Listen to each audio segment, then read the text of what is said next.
I brought an exceptional physique. I can keep my head high and be proud of everything I accomplished, win, lose, or draw. But we know what the goal is. Flex Lewis here, Straight Outta The Lair.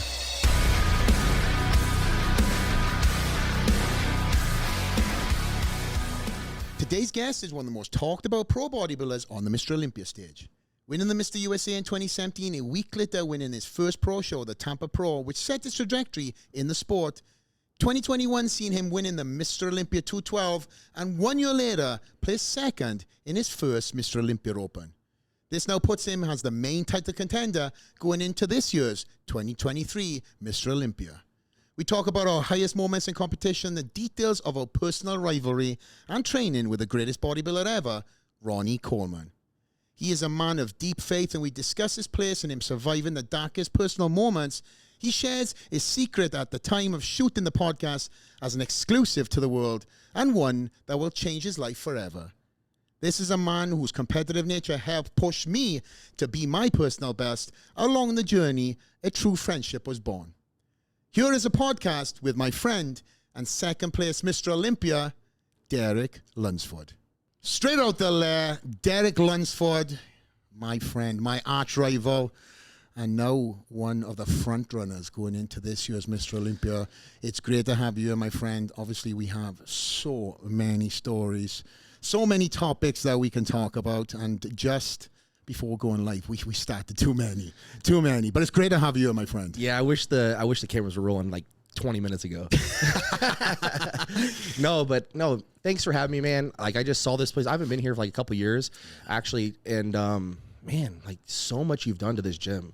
Like this, you're a workhorse, bro. I'm telling you, you never stop. So it's awesome to see that what all you've done, man. It's an inspiration, for real.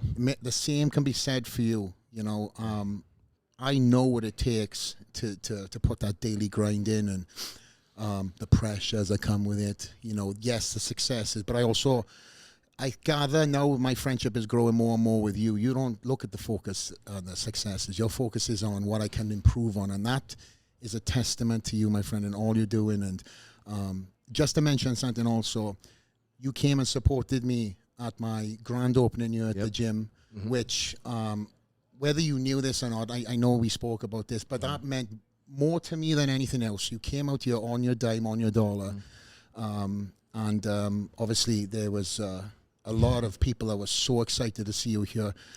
And if anything, I think that really sparked the Olympia chatter, because you were walking around, or shall I say waddling around at a massive weight. And but again, listen, from me to you, mate, yeah, thank you so much for doing that. Truly means a lot. No, thank you, man. I mean, that's been a few years now, but you know, at that time, people don't realize, like, a couple years before that, we were rivals, man. We were really butting heads. We genuinely. I know. And so for you to say, hey, I have a grand opening, would love to have you here. I was like, okay, he's extending a genuine invitation to come out and just be part of his family, essentially. I threw the olive branch, and I threw the doves up in the air. Yeah, too. And I was like, okay, all right, cool. So I did, and it was a great time, man. This place is packed, bro, packed. So, and that was like straight after COVID too, when everybody was kind of like, hey, is this going to happen or not? And obviously we're on the West Coast. It wasn't Florida. You know, it was a different world in Florida. It was like, COVID what? Oh, exactly. A C word, sorry. We got to blank that word on Tyus.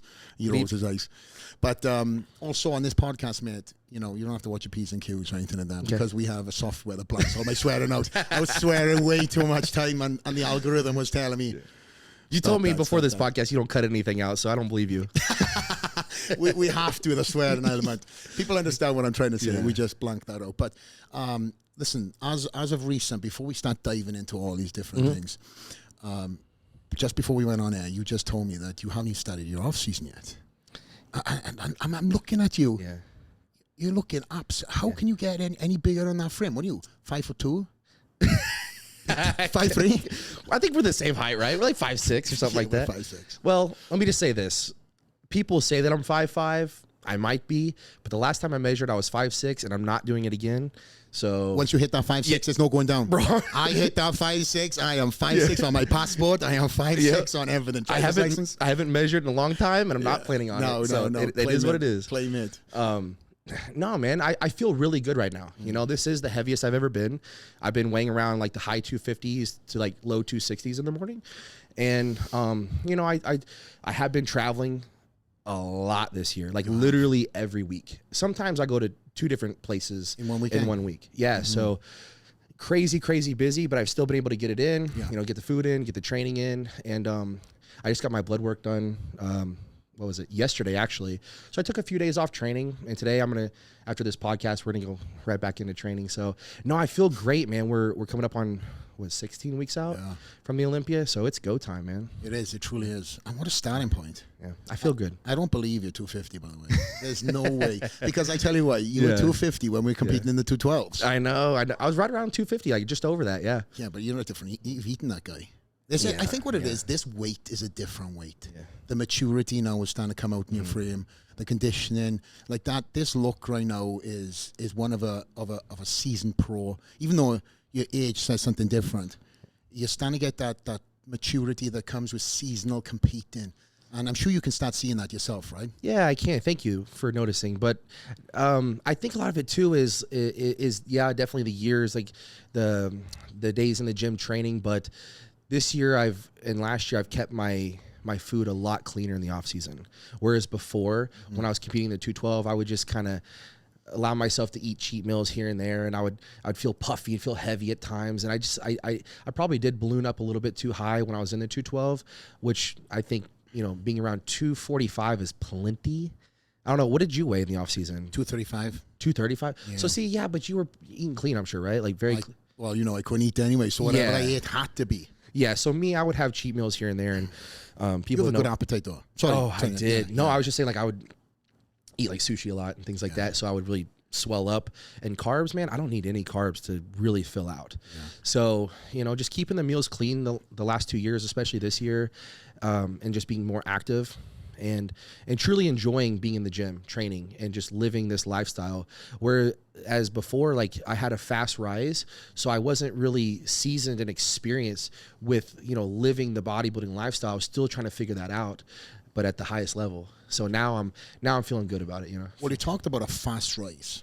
Yeah. My gosh, 2017, you turned pro after 2 years of competing. Crazy. You know, 2015, you stepped on your first stage, right? 2 years later, you're turning pro at the Miss USA. Looked incredible. The year prior, you got that second place. Obviously, you went from middleweight then up to light heavyweight. That's right. And I believe, if my math serves me right, was it 2 weeks later or a week later you were at the Tampa Pro, winning your first pro show? Yeah, man. So the 2016 where I took second at USA's, man, it really, that hit me hard. I was like, man, this is my first setback, or so to speak. I was like, dang it, man. I really thought I was going to win this show and win my pro card. Didn't happen. So the next year I was like, I am coming back, and I don't just want to win my pro card. I want to be Mr. USA. Overall. Yeah, I want the overall title of Mr. USA. So, you know, by the grace of God, that happened the next year, 2017. And I was like, wait a minute. J.M. Mannion's backstage interviewing me. And I was like, wait, the Tampa Pro's next weekend, right? And he goes, yeah. I said, how do I get an invitation, or how do I get there? How do I compete? Yeah. Or get a contract, whatever I said. And he was like, oh yeah, we can definitely send you that. You Before you even won. Yeah, no. It was right after I came off. Got you. Sorry. Yeah, no, I wasn't that. Like, no way. Like, yeah, I'm gonna come in here. And I don't know, bro. This is, you know, no. This is 2017. Yeah, true. My perception of you 2017 sounds like that guy, but it wasn't the case. No, at that time it was like I was confident in the fact that I was putting in the work and I had the ability to win these shows, but you know, I knew from the year before, it's, you know, it could go either way. So either way, come off the stage, won the Miss USA title. Okay, now I'm a pro. I want to go compete next weekend. I want to throw my name in the hat. So I flew from Vegas to Tampa. I didn't even go back to Indiana where I was living at the time, and competed, won my pro debut 6 days later. And then a month and a half after that, I think it was 6 weeks, was the first ever Olympia for me. And yeah, J.M. Mannion again interviewed me after finals, I think it was. We come off stage. He said, hey, have you ever been to the Olympia before? I said, nope, this is my first time. Seen it from the stage. He goes, literally, you just competed for the first time at the Olympia. This is the first time ever being at the Olympia. I said, yeah, pretty much. So I didn't have money though to go to watch it, you know. But take us through that. Like your first, as a fan of the sport, you've been following it for years. Obviously, you finally jump on stage. Then you have this whirlwind of years. Amateur, obviously, you mentioned placing second, middleweight. Kind of a multi-part question here. What did you do between that year as an amateur? Because listen, we got a lot of all variety of different athletes listening to this. What was the difference for you going from middleweight up to light heavyweight? Because obviously them improvements were not only good enough for you to win your pro card that next year, but also win a pro show in a heavily contested 212 class. Yeah. Well, you got to remember my mentality at the time too. I was a wrestler just a few years prior to this, so it was I was very competitive, you know. So I would see these guys, and I would be like, I'm winning. I'm gonna beat this guy. You know, I think I can do it. I know I can do it. I know he's not gonna out-train me. I'm gonna give absolutely everything to win this show. Like, I believe I'm the most disciplined. I believe that I'm the hardest working, and I'm gonna do whatever it takes to come back and make the biggest progress. And if I do that, I have a really strong belief that I can walk away with the title. So at the time, like I said, it's super competitive. And I was like, listen, from the year before, I gained like 20 pounds of stage weight. Yeah. First Stage? From 2015 to 2016, it was like, I was about 160 tops. And then whenever I competed as a middleweight, I was maxing out at 180, like 170, whatever, something. We'll overlay these pictures. Yeah. And then so that gave me the confidence, like, listen, if I do the same thing I did the year before and maybe even stepped up my game even harder, then I can do the same thing again, gain another 20, 25 pounds, and then max out the light heavies. And I think if I do that, I'm going to have a better physique coming into the USAs next year. So, again, that was my mentality at that time. It had changed throughout the years after that, but... I want to get into that later. Yeah. I don't want to pop that cherry Nope, yet. not yet. Because we're still on the timeline. That year you jumped into Olympia, and it was the first time that you and I stepped on stage. Yeah. 2017, you placed 5th. Yeah. And went straight into that top 5. You know, obviously standing on that stage in that top 5, you know, I don't know if it's hard for you to go back into that moment, but... It's not. It's okay. It's right here. Let's go on there. What was it like, first of all, being brought out with some of these guys that you've watched and looked up to, and then all of a sudden, you know, that countdown, top 10, you're in the top 10, then it's going down. Was there a sense of, just to take us back to that, 2017, you're the 5th place. Was that a good placing for you, motivation, or were you happy, were you upset? Let's get there. First and foremost, being at the Olympia was just a dream come true. Like, you were actually one guy specifically that I saw in that motivational video where I said, I'm going to be a bodybuilder, who I was like, I think I can stand with that, you know? Now, again, that was in the very beginning, but I was like, wow, like this guy, you specifically, inspired me so much and motivated me so much, along with Jose Raymond and all the other guys, that I was just like blown away. And I didn't even, in a way, I didn't even care how I did. I was like, my idols are standing, I get to stand right next to my idols. This is amazing. Like, what a dream come true. And so I felt that being in the top 5, that honestly blew my mind. I'm not even going to lie. I didn't know where I'd stack up. I didn't even know that I was going to be a pro that year. Think about that.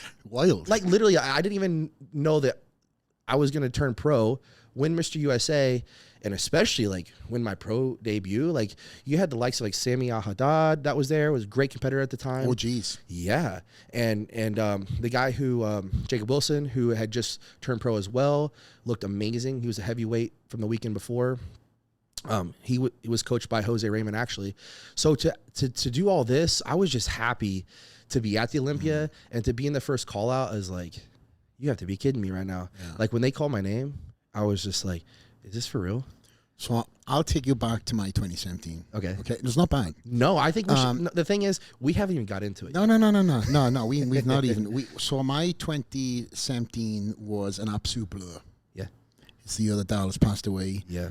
So there was, for me, it was just getting there and trying to get this work finished. I don't know if you know this or not. We left because the hurricane was coming in, and we got situated in a hotel. So my mindset, along with everybody else's, was just keep moving. Don't speak to any media that's going to ask you about this, because whether you guys knew it or not, you know, obviously you now know this. Yes. If you're the champ or if you're a contender, there's cameras on you all the time. They're going to ask you all kinds of questions. And that year, because I was filming with the BBC, I had a lot of external cameras on me too. Absolutely. So I had to put on this performance, and I was, you know, suppressing a lot of hurt, anger, mixture of emotions. So that year, for me, I felt like that probably would have, if anything, that would have sparked a very unique and friendship we kind of maybe have, what we have right now. Because for me, I love seeing the young up-and-comers coming through. But that year, we never had that connection because it was kind of like everything was going on. We had moments. Right. But I loved to get my kind of teeth into the upcomers. And then all of a sudden, it became, you know, this rookie going into 2018 saying he's going to win. This is my last year. Yeah. I am going to put the flag in the ground. It's going to be my send-off. But again, it was... I think there was a lot of things going on during that time. Obviously, you would move to Florida. Well, this was going into 2018. Going into 2018. Yeah, yes, this I'm is sorry. because 2017 was, you know, when I turned pro and went to the Olympia for the first time. But going from, you know, I hope I didn't interrupt. No. So for me, from 2017 to 2018, that's when it got really real for me. That's what I'm at right now. Oh, okay. Yes. So 2017 had come and gone. I felt like you and I missed an opportunity to kind of know one another. We kind of surface level knew one another. Yeah. Obviously, you know who is going to be a problem in the future. Somebody's going to be trouble in the division. You now look at other athletes and know, like, you have potential to win the Olympia. I got to keep you on my radar. Right. That was my 2017 in the mix of the blurs and everything else that was going on outside of the bodybuilding world. Now, going into 2018, you would move to Tampa. I believe so. That's right. You would set up a camp, literally the complete opposite side of the course to me. Oh, man, I did. And there was this born rivalry that now we realize really didn't stem from us. There was external people that were fluffing things, and there was people in the middle that was doing that. I know. And we had no firing clue. us both up. We were like, he said what? Yeah. And then Like, you would do really? something. Yeah. I remember we would do, and listen, it was kind of, And then we took it to social media. Then it was, I was doing a pause and most muscular, I guess, Franco McGrath, Stunning Baby. Then you done the same thing. Literally the day later. Oh, and I'm looking at this. I'm like, Frank, am I reading into this? Did he just do this because we done it? And Frank's like, yeah, he done it because... Love you, Frank. Frank was like the hype guy. Frank would be like, "Did you see what Derek done today?" And I was like, Frank. And I'd be like, he did this. No. Yeah. But it was definitely a planting of the seed going into that year, which truly, now I look back, it's what I needed. Yeah. It's what I needed because you and I met, let me just go back in further. You and I met FIBO that year. Yep. You came up to the booth. I was with Yamamoto. I remember this vividly. Yeah. And, you came to introduce, just saying you're here and everything else. We shook hands, genuine conversation, really enjoyable. And then that expo that weekend was one of the reasons why I done 2018, because I didn't know if I was going to compete again. Yeah. I just kind of had so much from 2017. I was like, have I got it in me? And just... I've said many years, the fans have inspired me so many times. Going to FIBO, hearing all the, the well wishes and the conversations that I had, and I was like, I'm all in. I came back from that weekend. I seen the size of you waddling around the expo too. I was like, okay, this guy is on my heels. And then somewhere along the lines, then these things started happening. Yeah. But what was it like on your end? I think it was kind of like. It wasn't exactly like the 2016 to 2017 because I didn't feel like I lost in 2017. I feel like it was a massive win all year for me, but it was like a flip of the mindset of, okay, yeah, it was great to be at the Olympia. It was great to be in the top 5. I get to stand next to my idols that I never knew if that was ever going to come true. And, well, that's in the past now. Now it's time to make my idols my rivals. And I want to beat the guys that inspired me. So, again, I still had that crazy wrestling competitive mentality where I was like, yeah, he may have inspired me and motivated me, and I love the guy to death, because I did, bro. I think that's one thing that you and the other guys didn't understand is how much I actually looked up to you throughout it all. But I was like, I can look up to them, but I want to beat them. Tell us a story about that time. We had a storytellers on this podcast. Is there anything that is that too much? No. It's because it's come and gone. Yeah, it's come and gone. I mean, if there's names and stuff like that you want to protect, then you know. Got 12 weeks to the Masters, bro. I just want to get a piece of break. Jesus Christ. Where do these guys come from? Get out of here, bro. Awesome, man. How are you? That's what happens when you have your own gym, man. That's what happens when you're Flex Lewis and you have the Dragon's Lair gym. Ooh, that's nice. Nice. Yeah. Oh, yes. That's great. How many did Nick do? How many plates? Whatever it is, we got to do one more plate. To where like you can't split screen. Can't see like you helping me on the reps. Yeah, I'm like this. Yeah.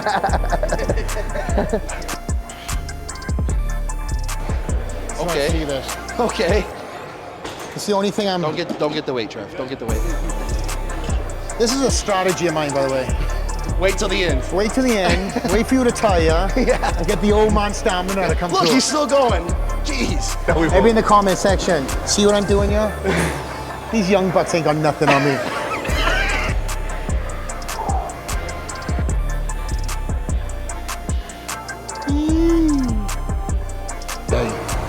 That is fucking stupid. No, I just think that was the most heated. I think we're talking about the same thing, right? That was the most heated time that had transpired was actually at the Olympia. Is that what we're talking about?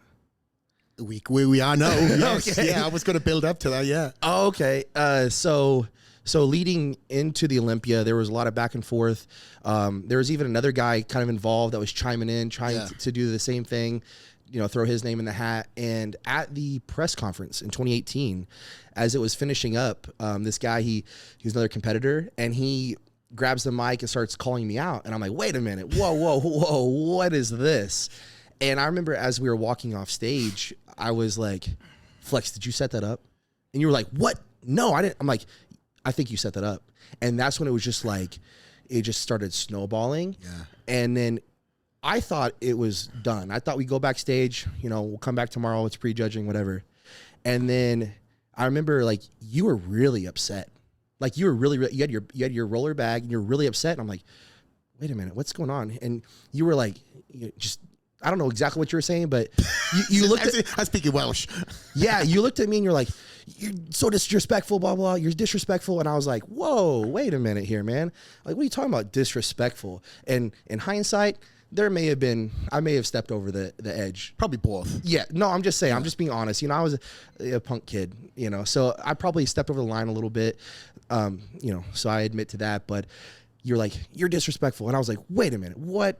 I just want you to understand that I'm not trying to be disrespectful. I look up to you. I admire you. I want you actually to be proud of me. I don't know if you ever remember me saying that to you and Jose and David Henry. I was like, I just want you guys to be proud of me, that I can represent bodybuilding long after we're gone, Yeah. So. By the way, you're doing a great job on that. Thank you, man. Trying, but no, going back to that, I remember it was just like exchange of words. Don't really remember exactly what those words were. You're disrespectful. I'm not disrespectful. Now you're disrespecting me, blah, blah, blah. And I remember at one point we were like nose to nose. We got close. Like it was got broken up. Bro, I was like, I'm about to have a wrestling match right now over here. And I can't wrestle, so I'm just going to use my... No, you're like, I got my rugby background, bro. Like, so imagine two meathead tough guys going... No, punk kid. Come on, man. It was, if you can remember, Jim sent the security over. Yeah. And they were all kind of, when we came out from that club, because at that time, and I'm sure you can relate to this.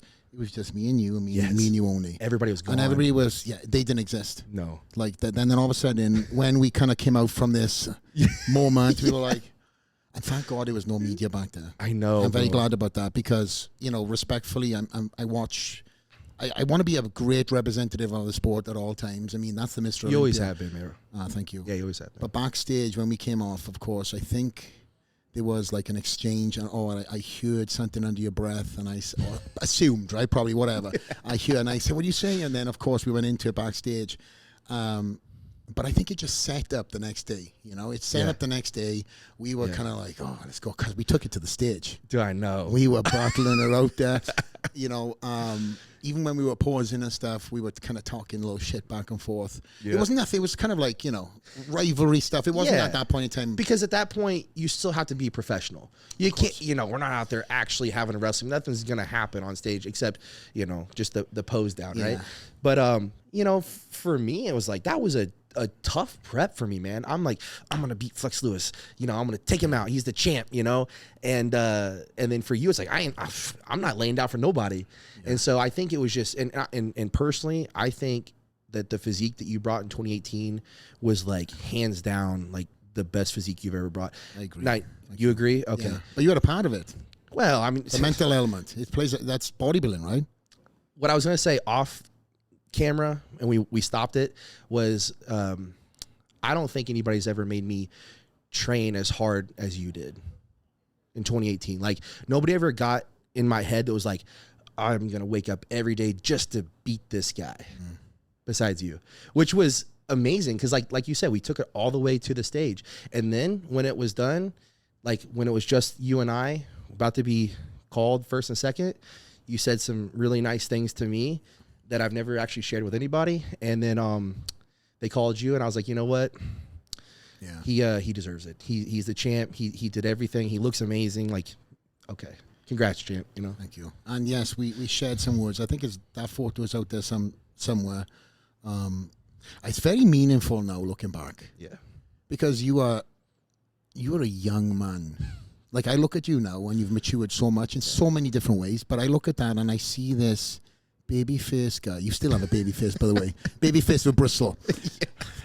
And you got your hair. Anyway, that's another subject. Yeah. But I look at that guy. I'm shaking the hands of that guy, and you're dejected. I know that feeling. It happened when I lost to Kevin English. I thought I had it. I'd done everything in my powers, and Kevin was the target. Yeah. And then it never went to plan. And you're thinking of so many different things in that moment where you wanna just be disappointed, but there's everybody in the audience looking at your reaction. Yeah. You know that you have to have the utmost respect in winning just as much as you have to have in losing. Absolutely. And that moment that we shared on stage is still real. I won't say what we said, but I will say one thing, and I said that you are going to be the future. That's right. And I knew that. I just also knew that I was retiring too, and I could say that. I think, honestly, man, I think it played out the way it was supposed to play out. Yeah, I think it did, and I'm happy that it did. I mean, of course, I would have loved to say I beat Flex Lewis, but I did not beat up Flex Lewis backstage. Yeah. The wrestling was an advantage on your side, my friend. Rugby only takes me to a certain level. No, I never got to dethrone the champion, but I'm happy to call you a friend, man. Now that you've retired for a few years, I've moved on to compete now in the open, and like you said, there's a lot of maturing I had to do too, man, just in my own life, not as a bodybuilding professional, but just as a human being, and I'm happy that we've been able to have a friendship since then, man. Absolutely. So, and I've said this many times, hopefully it's got back to you, but I don't say it to do so. Going into this year's Olympia, I said to so many people, Derek Lunsford is the one. That Pittsburgh pro blew my mind and everybody else's mind. I looked at that and I thought to myself, thank God that guy's not in the 212 anymore.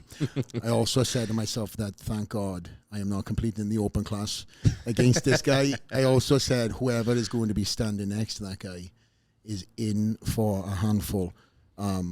What you've done since the 212 is honestly so inspiring. It was, you say that you've never been able to dethrone me, but you know what I can say now about you is I might have beaten you as a 212 class, but now you're going to be, in my eyes, the first ever champ. And that to me, because Conor McGregor and many other guys in different double weight divisions have done it, is and was my motivation.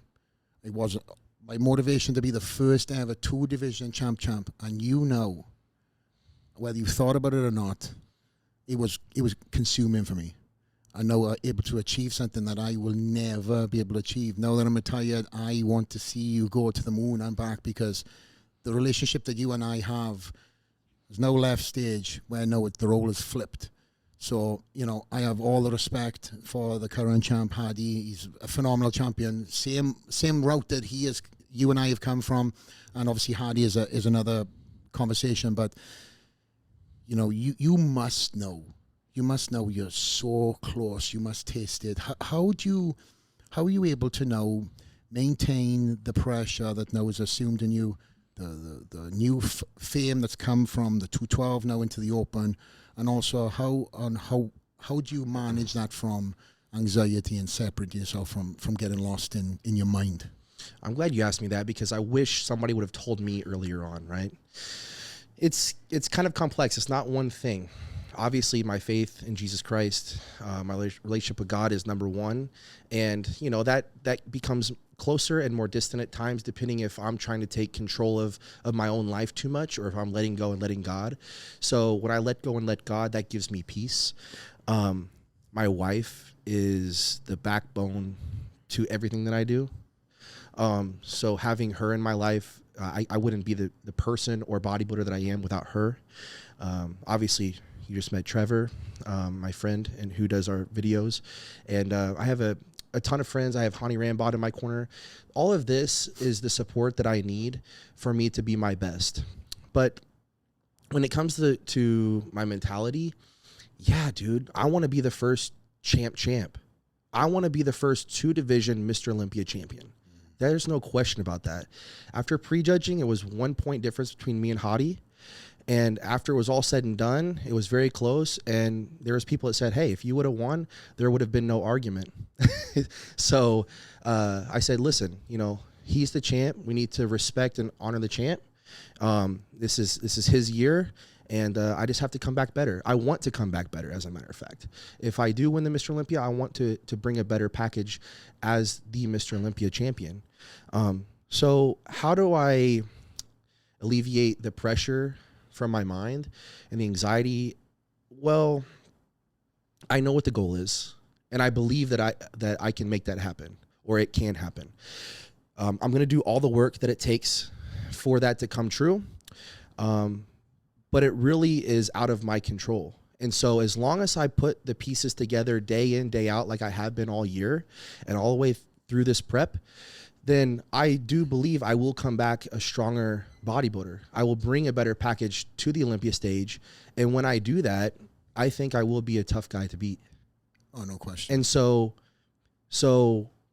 again, winning and losing in bodybuilding is not in my control. I'm not Michael Jordan. I can't grab the ball with the last second and make the shot. I can't score a touchdown or anything like that. I'm being judged. So all I can do is bring my best to the stage and pose as hard as I can and leave it all out there and let the judges decide. And when it's all said and done, when I am done competing many years down the road, when I'm done competing, I want to know that I brought my best, win, lose, or draw. And if I feel that I gave absolutely everything that I could the entire time, and I brought an exceptional physique, then I can, you know, keep my head high and be proud of everything I accomplished, win, lose, or draw. But we know what the goal is. What is the goal? The goal is to be the champ, to be the number 18, be champ. First ever. That's incredible, man. Yeah. So I think I hope more people adopt that kind of a mindset where they go, okay, like I want to win. This is the goal, but I need to keep the blinders on, focus on me. And instead of focusing on, I want to beat Hadi, I want to beat Flex Lewis, I want to beat Nick Walker, I want to beat Samson Down. Like instead of thinking about, I want to beat this guy, I just want to be my best. I want to beat the best version of me. And I think if more people adopt that kind of a mindset, they will go further in bodybuilding. 100%. I actually got in Instagram trouble the other day because I'd done the Bradley Manning podcast and I said, yeah, I've beaten Derek and I've beaten Hardy. You did? I mean, it's facts, right? But for me, respectfully, the clip was clipped, put on, of course, there's context to everything. Like if I now put this, I will be the champ. I will be Mr. Olympia. Yeah. That will get ripped. People will look at that and go, yes, he will. And somebody else will say, oh, he's so cocky. But again, there's context to everything. You truly believe, as did I. And still to this day, I truly believe. But it's woulda, coulda, shoulda with me. For you, you know, so it is actually woulda, coulda, shoulda right now. But there is the control element of, you know, you're still in the groove. You're still on the horse. You're still doing what you should be doing every single day. Amongst all the traveling you're doing, representing the sport as Mr. Olympia before you get the title. Absolutely. That is what gains my respect. You're not in the gym. You're not closed the door. I can name top 5 right now. They haven't left the house. Yeah. I mean, the gym, you know, the house and the gym. That's all they do. You're not doing anything for the sport and you're not doing anything for your brand. Right. To your point, you're on the road every single weekend, sometimes 2 appearances a weekend, just like I was doing. Now, the difference is between your era and your reign of 212 champ, now as the contender, is social media is everything. Yes. And when I was coming up the ranks, it was a tool to be used. And yes, it played its part. But right now, you know that if you don't have social media to push and promote you, nothing is going to happen. And what I've seen you doing as, you know, as the ambassador of the sport, second place in the Mr. Olympia, the Super Bowl of bodybuilding, is pushing the sport, promoting the sport. You've invested in yourself. You've got a full-time videographer that follows you around, shoots content. Your Instagram is blowing up. Your YouTube is pushing some great numbers. Obviously, I do my research. I see what you're doing and content-wise, which is incredible. You're doing collaborations with people outside of the sport, and that is going to separate you from the pack, because I never kept myself in bodybuilding. The parameters of just that. I had friends in all different sports that also climbed the ladder to become successful in their own right. And I see you investing in the same people, in the same mindset of people. I was literally about to say that. I'm like, it's kind of a page out of your book, man. Like, really, I think people should look at the people that came before them and say, hey, what did they do that made them so great and successful, not just on stage, but all around in business? Like, dude, you've done so much more than, I mean, I would say you're one of the definitely top 5 guys that in any division in bodybuilding that has done this much. Like, I told you off camera, I said, as soon as I saw Flex Lewis podcast, I was like, that thing is going to take off among everything else you've ever done. This gym, amazing, right? Your bodybuilding career, amazing. Everything you've ever put your mind to, you gave your all, and, you know, you got a great return for it. And so, you know, on the business side of things, outside of social media, you know, you kind of inspired me to want to do my own gym too, which is what I'm going to be doing there where I live in Clearwater, Tampa. So that's not to be a plug. It's just to be, you know, that's it is a plug. I want to hear all about this. Well, honestly, no, I don't really want to plug anything. I'm just saying I'm really excited because I saw what you did with the Dragon's Lair in the beginning. You kept it more private and you said, this is just for me to train and a few friends. And then that's what I want to do. I want to keep it very small and not a small gym, but it's like close-knit family and just a handful of people. So that way I can go there and train and have a place that I can focus. And then eventually down the road, who knows where it will expand. But, you know, I look at someone like yourself and all that you've done and dude, you're crossing every T, dotting every I, and it's like, you know, I need to be doing that too. Like, you're one of those guys that's showing other people what's possible, and if someone else wants it, they just gotta do it, you know? Right now, where you're at in your career, you can't, in my eyes, maximize much more than you are doing, only because there's a sacrifice that comes with it, because trying to be a media personality and also be the best in the world, there's a fine line. And if anything, you're kind of redlining the tank, because I know that feeling. You're not a 212 guy anymore. Traveling helped me stay in the weight division, because you get delays. People have no clue. Yet you'll get to somewhere which you should have landed at 2 p.m. You get there at 2 a.m. You've been looking through the airport to see what you can put together. Obviously, I know you make a plan to fail. We sure to have food. But nonetheless, having MegaFit meals helps. Plug, that was a plug. I see. Hey, listen, I'm all about my MegaFit meals. That was a plug. I'm not even going. Do you like my meal? Dude, I did. It's great. That is one of my favorites.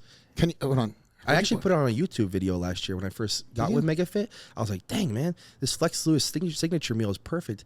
It's salmon and is it teriyaki? Miso. Yeah, miso. Oh, okay. Miso Yeah. sauce, yeah. I love it, man. And like the chickpeas that come with it. Yeah, look down the camera and say how good it is. It's delicious. So media trained. He didn't even say nothing. He just said so delicious. Yep. No, but going back a little bit, you've obviously been doing a lot of things. Yeah. I don't want you to skip over anything, Derek.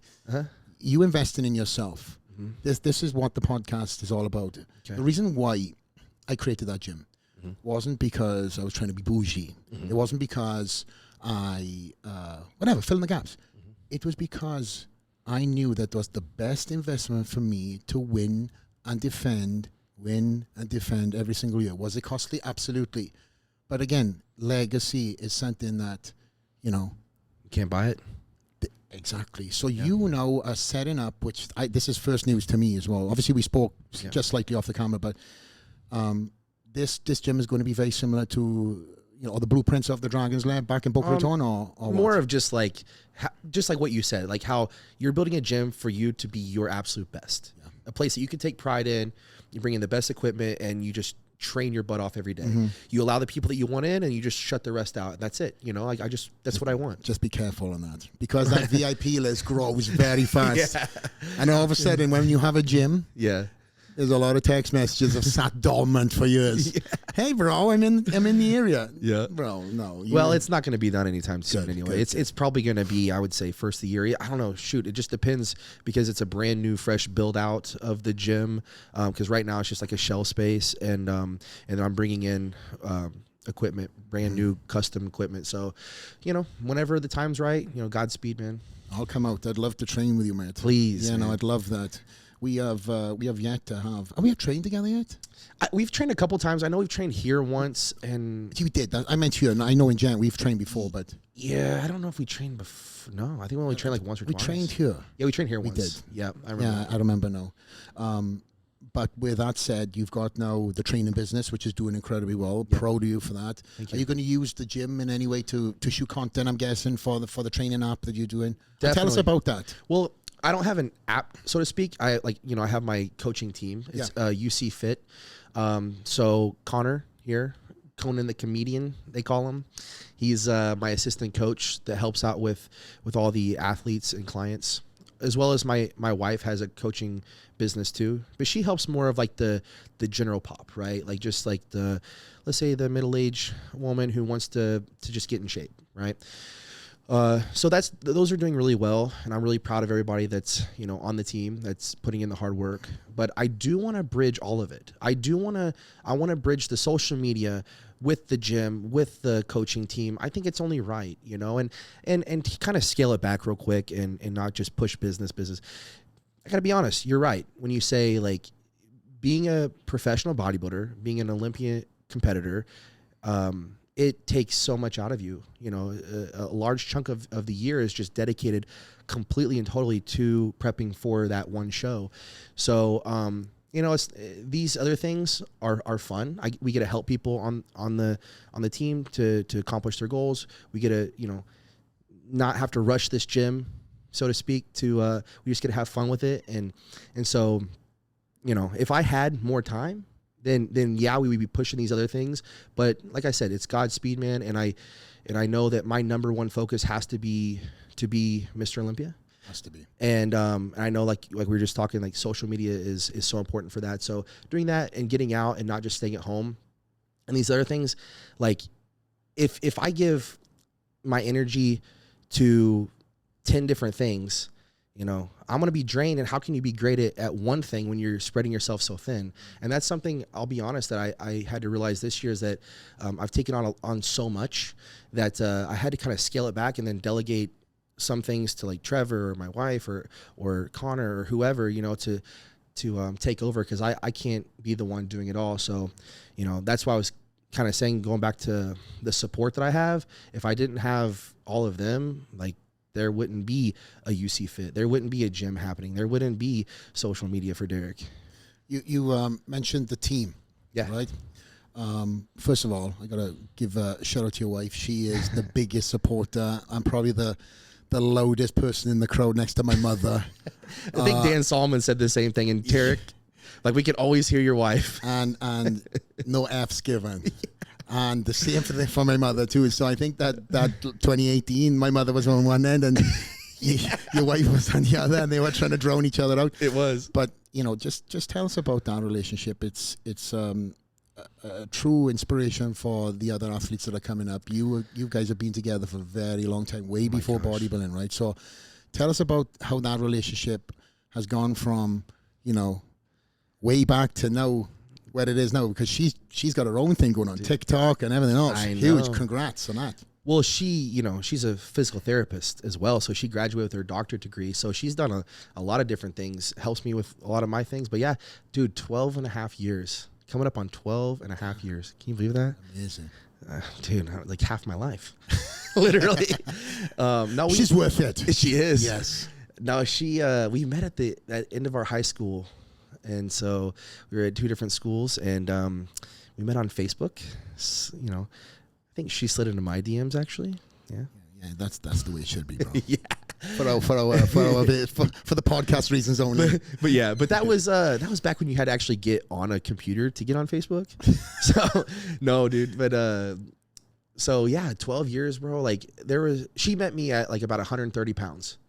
I was wrestling 130 pounds, and I was wrestling, like, off season freestyle and Greco and all that stuff, Olympic style wrestling and stuff. And I was about to go to college to wrestle 133, ended up wrestling 141, just to kind of paint you a picture of, what I may have looked like at the time. And then a few years down the road, I told her, I say, hey, I'm going to be a bodybuilder. And she's like, oh, okay, sure, yeah. I actually showed her a picture of Jay Cutler, the quad stomp. I was like, you want me to look like this? And I thought she was like, no. She's like, that's awesome. Yeah. No way. Yeah, she did. You knew you had a good Bro, girl I was like, there. Yes. I was like, I literally go, you really want me to look like this? Yeah. And she goes, no, that's cool. I like that. And I was like, okay, cool.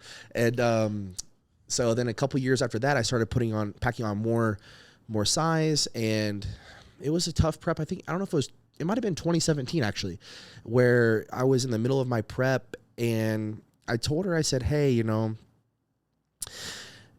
I know you didn't meet me as a bodybuilder. So if like I know this isn't what you signed up for. So if this is like too much for you, because I know I'm like very focused and I'm just focusing on me, I'm not giving as much to you.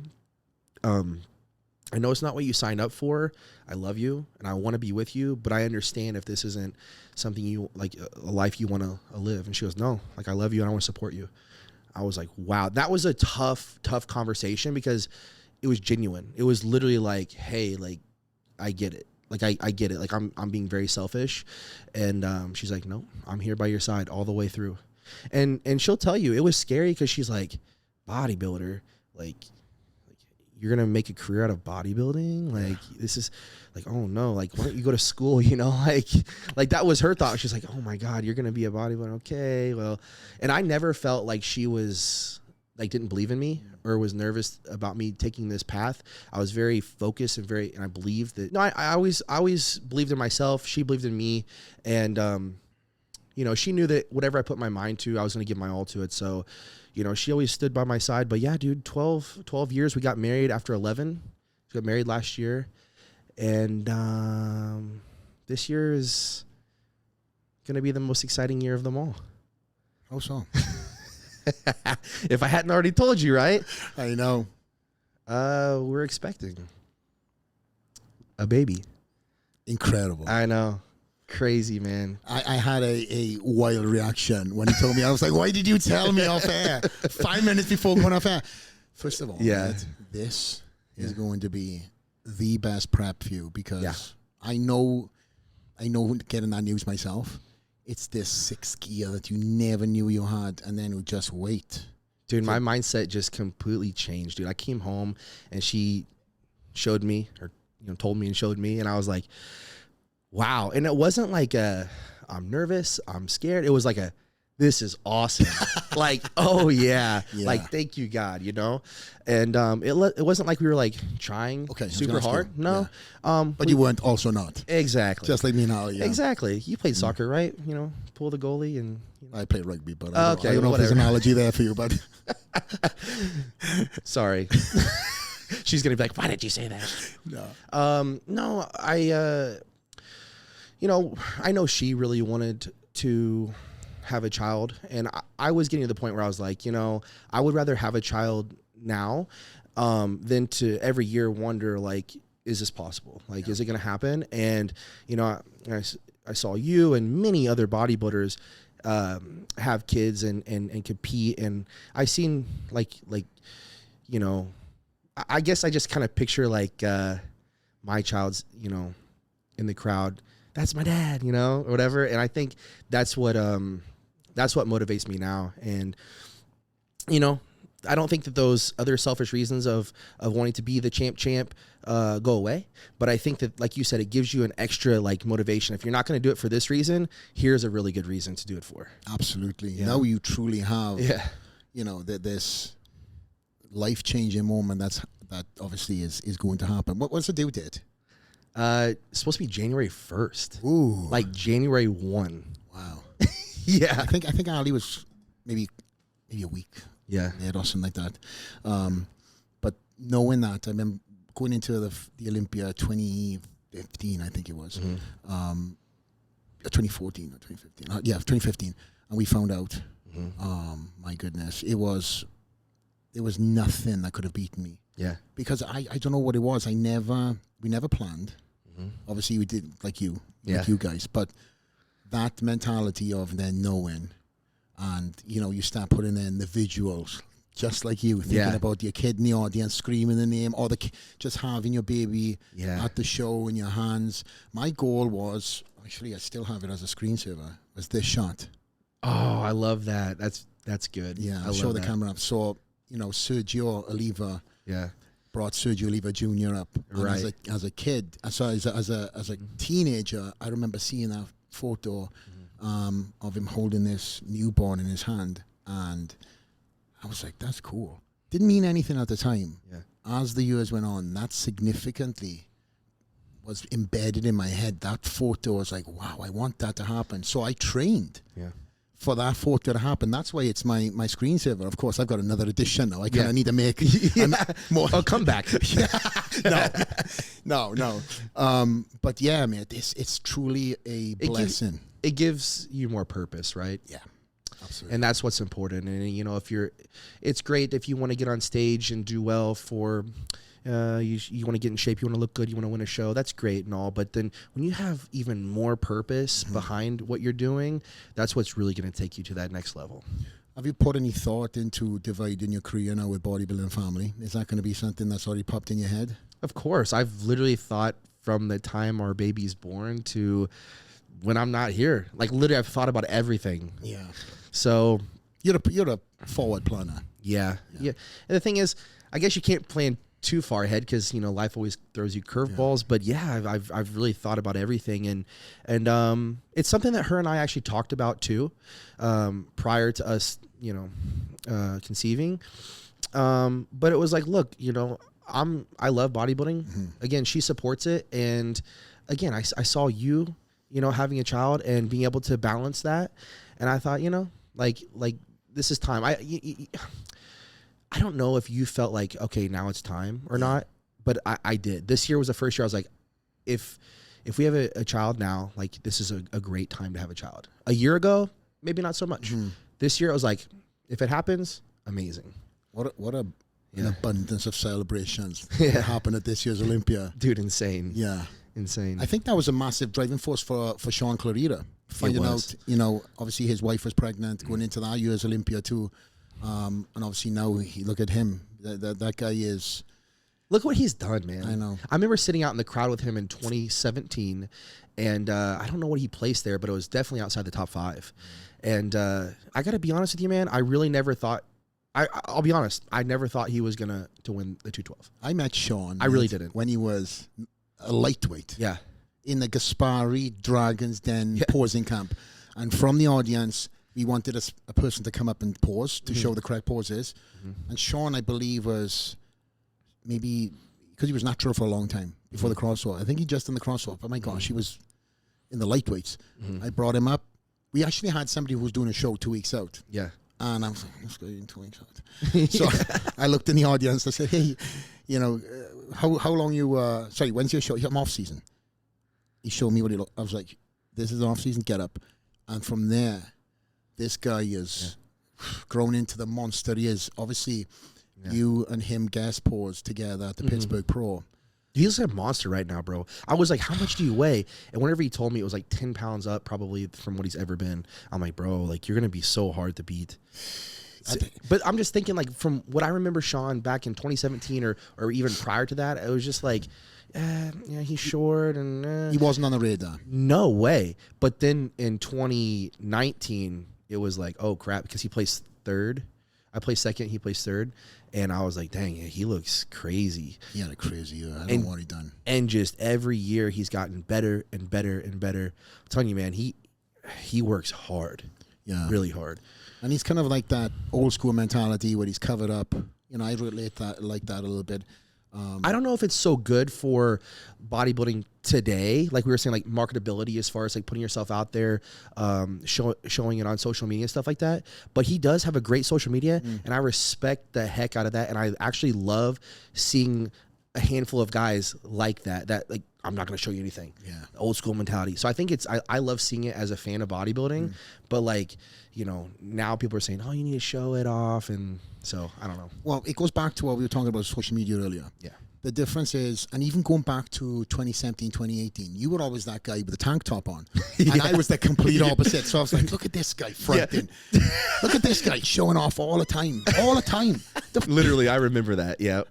Yeah, that was me. But again, listen, you had your finger on the pulse of where social media was going. Yeah. I had my finger on the pulse, but also I did not want to conform to the cliche social media stuff. Now, if you are not showing skin, you're written off. I mean, your social media will not grow. You can post in clothes till the cows come home. Yep. But if you walk into the gym like you do with a little stringer, before you're walking in with a stringer, and then you take your freaking string top off. And I was like, man, this guy...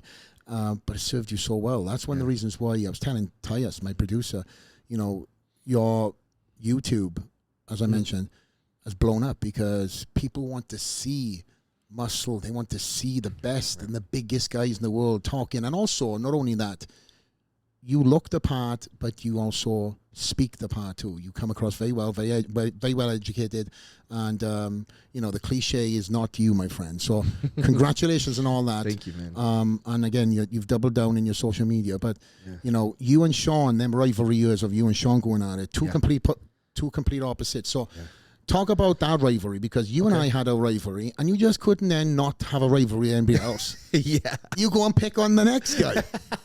Well, Kamal beat me in 2019, and I was like, oh my gosh. Like that one was a kick in the stomach for me. And then the 2020, I ended up going from second to fourth. And I was like, oh man, like, yeah, I want to talk about that too. Yeah, that was not good. That was the worst year of my life. Man, I was so depressed in that year. So much to talk about that. But and then that's whenever I met Hani Rambod backstage at the Olympia. I was going backstage to congratulate Rami, and then you know, some of the guys back there, I think it was Derek or somebody, was like, hey, you should go talk to Hani. I said, okay, great. You know, I've always thought about working with him. That's a dream of mine to work with him. And, you know, started talking. And that's when 2021 we worked together. And me and Sean were right there, last two men standing. But no, man, I knew he was going to come in sharp, dude. Like he definitely pushes everybody in that division. Like you got the guys like Angel who plays second, looks great. You got Keon coming up. I think he can definitely crack the top 5, possibly top 3. I think at his all-time best, he's going to be standing toe-to-toe with those guys. He's a handful. Yeah, I've seen them recent photos him posted. Yeah. He's made some incredible improvements. But that's like, you know, you got a good group of guys like that are hungry, look phenomenal, and are exciting to watch on stage together. Like they're making that 212 division great again, you know. So do you feel, I want to talk about 2019, but before we answer that, did you feel a badge of honor in the 212 class? And do you still feel that the 212 class, as you've won it, is a badge of honor for you now to represent in the open class? Absolutely. No questions asked. I still, carry the title of Mr. USA with pride. I mean, I love the title of Mr. USA. I love the title of 212 Mr. Olympia. No question. Like, that's an amazing division, great athletes, and it's here to stay. I'm telling you. And that's why I told Keon, so I told Sean, I said, you guys are the ones that are going to give everybody every reason why this division's here to stay. And so as long as they do that, they keep at it, man, and you got these other guys coming in, newcomers, bro, like that's a fun division to watch, especially as a true bodybuilding fan. So, man, there would probably nobody would even know who Derek Lunsford is if it wasn't for the 212 division. So same as Flex Lewis. I mean, dude, like, so yeah, that division's, I hold that title close to my heart. I mean, it took me 5 years for it to happen. So a lot of my life was dedicated to that 212 division. Earned, not given. Yeah. And talking about earned, 2019 was, one of your worst years in competing in terms of placing, because you had such a whirlwind from Bing Bang Boom to then getting fourth place in a year where you were praised to win. Yeah. So what went on that year that you can tell us? Well, I'll tell you what was going on in my head. Yeah. 2018, took second to you. You retired. I was coming back, and part of me was like, again, still the competitive mindset, but part of me was like, I need to be entertaining. I need to be exciting. I need to let everybody know that I'm the guy, So I even said, I think in one interview, like, I already feel like I'm the champion. Whoa. Yeah. Imagine hearing somebody say that now. I'm like thinking, oh my God, like, especially somebody standing against you, right? Yeah, calm yourself here, buddy. So I never want to get ahead of myself like that again. I don't feel like that way now, placing second. I know, anything can happen. You gotta bring it every year, and you just can't get ahead of yourself. So, coming in 2019, I'm like, here I am. I'm the guy. Second again. Oh, like, bro, like that was a serious kick in the stomach. And then going from 2019 to 2020, obviously the world was crazy that year. Excuse me, 2020 I meant to say, not 2019, excuse me. So 2020, man, I was coming off the second place finish, which I felt like was a massive loss to me. That was, it felt like the biggest setback ever, really. Really? I know, right? Placing second in the world is amazing. Yeah. But for me, I'll just say it, my ego, I felt like I should be the champion. And like you said, earned, not given. And I didn't earn it. Kamal won. And I was upset about that. Truly, I was having some, personal life relationship problems too, and I just, even business was not going exceptional, and I was doing it to myself, man. Like I said, I got ahead of myself, and it was affecting everything around me, and I never want to be there again. And so I really checked myself on the daily, and that was also the year where I was like, all right, God, I give it to you. Like, I don't even, truthfully, man, this is as raw and real as it gets. Like, I didn't even want to be here anymore. Like, I don't know if I ever told you that, but I didn't, man. Like, there was so many times where I was just like, I'm so done with life. And I grew up in the church, and in the Christian church, and I was a God-fearing man at the very least. And so that was not really an option for me. And I said, okay, God, well, I mean, if I'm here, then show me. Like, I'm giving it to you. Like, I can't do it myself anymore. I've tried and tried and tried, and it's just not. The more I try, I feel like I'm doing everything right. I'm giving my best effort, but now I give it to you. And as soon as I legitimately did that, felt that and believed it, he's like, okay, here's this door open, here's that door open. And then good things started happening, and I was more at peace. And I'm not saying for everybody out there who turns their life to God or, whatever, I'm not saying that, you're going to live such a uber blessed life. You're not going to become rich overnight or anything like that. All your dreams are going to come true. That's not the case. You're just was just more at peace. I was like, God, wherever you lead me, even if you lead me away from bodybuilding, like what I love to do and what I've always dreamed of doing, even if you lead me away from bodybuilding, like I accept it. You're going to lead me wherever you want to lead me in this life. And here we are, a couple years.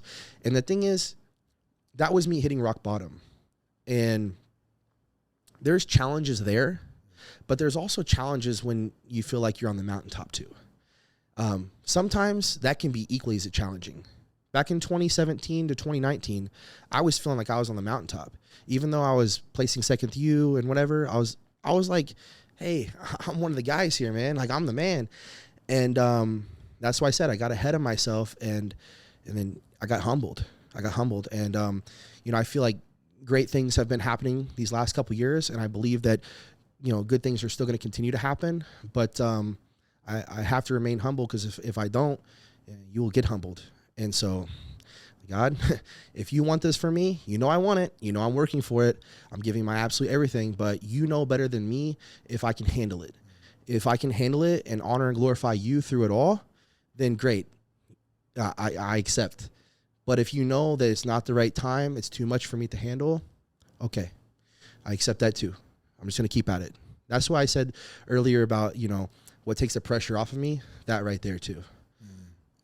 I want to talk about that time, when you were at rock bottom. You realized that you were there, or you were just trying to go through the day? I know it's probably a hard thing to go back on, but I'll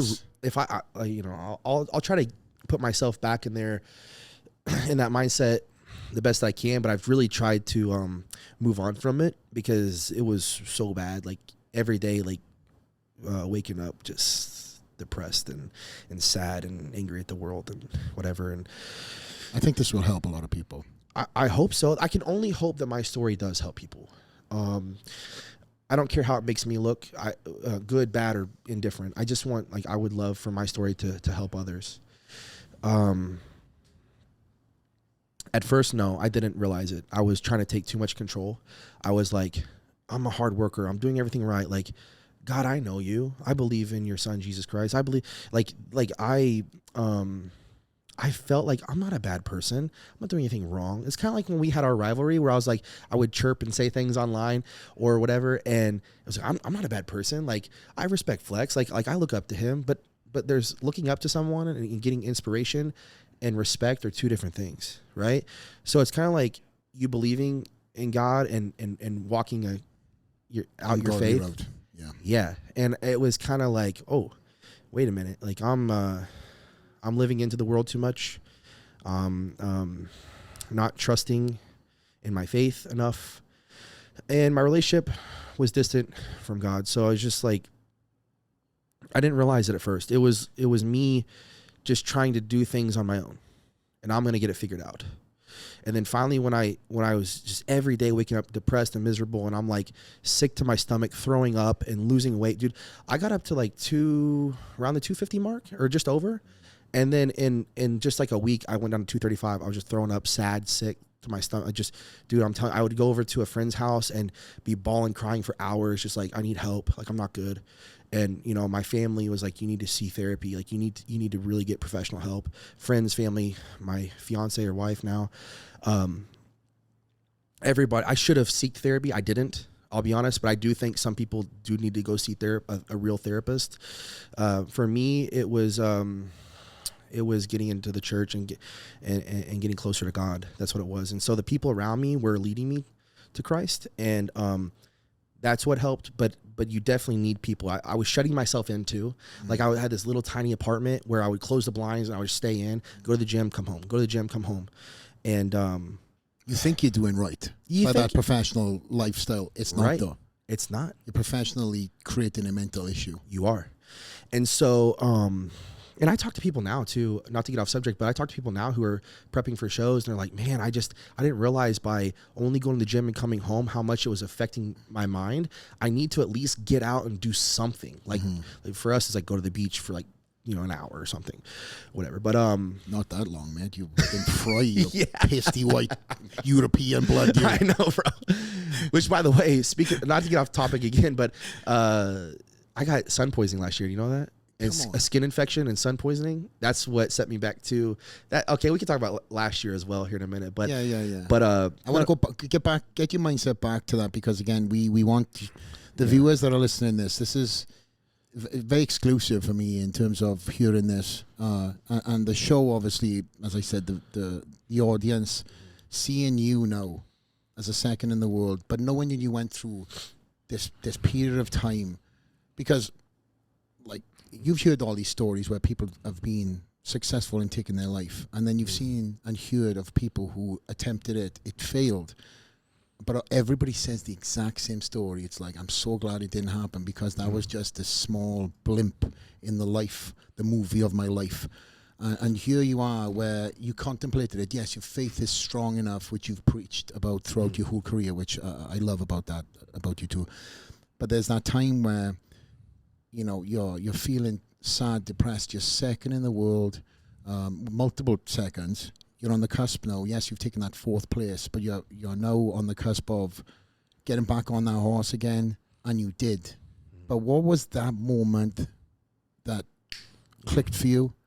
And what advice could you give any viewer that is listening to this, that is going through these times, maybe relatable, not to that extent, or all of the above? I don't think there's one direct answer to it. I was trying to give some advice like this to a friend just the other day, believe it or not, and I said, to be honest, man, I wish I could just tell you the answer. There's not one answer I can tell you. For me, it was my total and complete faith in God, and said, God, I'm giving it to you. That is a life-changing moment when you do truly like give it to God, and it's a complete, you look at the world differently. But I can say through that time period, it was okay, like I'm gonna start being more grateful for the things in my life, rather than looking at what I want or what I feel like I should have, or, you know, I worked hard but I didn't get this. Like, I started being like, God, like, just thank you for the smallest of things. And having more gratitude has completely changed my life, because like having gratitude, it's hard to have anxiety or stress or worry about the future when you're grateful for what you have. It's hard not to be at peace when you're grateful. So I was just searching for that, man. I was just searching like God, just like take me out of my misery, please, one way or another. Like I said, it's, to me, I wish I could tell you one specific, like, this is what did it for me. If anything, that's what did it. But like how, it's not like a overnight thing. It is a conditioning of the mindset too. Like waking up with gratitude, rather than waking up and like seeing my phone and like just having negative thoughts. But for me, in 2020, I knew things were so bad that I said, okay, no matter what happens at the 2020 Olympia, this is like a finish line for me. I'm done. I am done being depressed. I am done feeling sorry for myself or whatever it is. And I promise to myself, I'm going to start being more positive. And so like, that's why people were like, wait a minute, you went from second and you were so upset to 4th, and now you're fine at the 2020. Like how are you just okay? Because it's going to be okay. Like, the placings doesn't define me, or any, like all these things that you think define you in this world, don't. That is a part of your life. That is not who you are. It's a chapter. It is. And so, like you said, like there's that window where a lot of people are like, things could have went really badly. I could have done something I wish I would have regretted. I'm glad I didn't. Yeah, I mean, I'm there with you, man. And that's why I want now my story to be told, and hopefully it does help more people. I think everybody listening to this, first of all, and learning about this, I don't know if you've spoken about this in the past or not, but yeah, here and there. Okay. Yeah. Well, first of all, thank you for talking about it on the podcast. For Yeah. you know, the viewers that are listening to this on Spotify and YouTube, that are getting to hear this for the first time, and knowing you for you know, the positivity and everything else, just goes to show that yes, we're all human. We all cut, we cry, bleed, and you're just relatable. You know, the thing with you, out of all the athletes that are up on that Olympia stage, you put so much love into your faith. You talk about your faith continually. You've talked about it in, every podcast you've ever done, from the first time that I got to see you to this one we're on about right now. And it's being consistent. It's been all glory to God. And even obviously in the hardships of times, you still lent on him. You didn't know what was going on, but you put your faith into God to show you the right paths. And, for all the viewers that are listening who have deep faith too, that is an incredible, I think, again, statistic that everybody in church, if you go to church, hears about regularly. And for me, who grew up in church, and then rugby kind of took over, unfortunately, on the weekends, I have my faith. I kind of wish I was a little more openly speaking as you in many regards. I don't know, was it a time where you stepped over the line? I can't remember you ever not talking about God. It's not that's my point. I will mention God in sentences because, listen, I wouldn't have got to where I am had it not been for me leaning into faith in certain things. I came here, knew one person, and I had this crazy belief. Yeah. And I truly believe the big man upstairs directed me into so many different rights and wrongs and lessons and not. So here you are now, gone through everything, contender going into Mr. Olympia. And I think there's a misconception a lot of times with, Christians. Okay, you go to church. Oh, you do this, you do that, you pray. No, man, it's more of my relationship with God, my faith in Jesus Christ and his teachings, and just the way I see the world now. Like I said, it's not just about believing. That's what I was doing before. I was just believing in God. And now it's more like prayer and that relationship with God is the most important thing. Now, again, like I told you earlier, as I said, there's times where I'm closer, meaning I have a close relationship.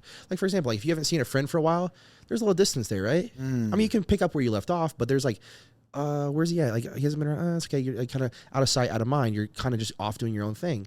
That relationship with our relationship with God is what makes us stronger and gives us clarity of mind. And one thing I want to touch on too about the depression thing too is to me, you got voices in your head, man. You do. You got the voice of truth and the other voice, right? And that other voice, I think we all know what that is. That's not the good one, right? And that's all that is telling you, hey, you're not worthy, or you're not good enough, or just whatever it is that's getting you down. It's not coming from God. It's not the voice of truth. That's not what he will want for you. I believe God is love, and God wants to bless you. He can't wait to bless you. He's happy when you're happy, and he's sad when you're sad. So I think whenever you start to have a stronger, closer relationship with God, you start to understand and differentiate the voices.